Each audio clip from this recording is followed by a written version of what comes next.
Iced coffee's dark history. 5 facts that'll blow your mind. Iced coffee isn't just a drink. It's got a wild past.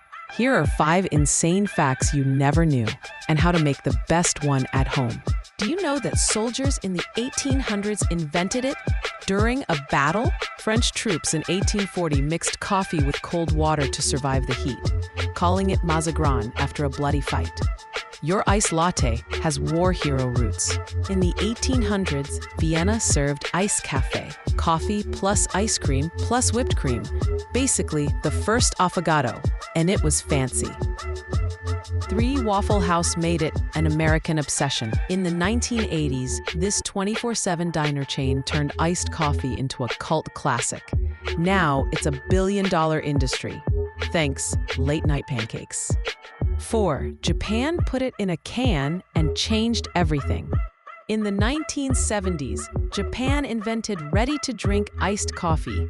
Now, you can grab one anywhere. Convenience stores, gas stations, even vending machines.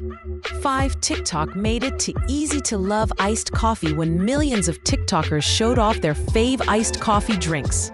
From Dalgona coffee to barista hacks, social media turned iced coffee into a global craze. Now, you can be the next viral coffee star. Want to brew perfect iced coffee at home? Grab Sip and Chill, the ultimate iced coffee recipe collection. Link in bio. Drop a snowflake if you learned something new. Which fact shocked you? Comment below. Tag a coffee lover who needs this.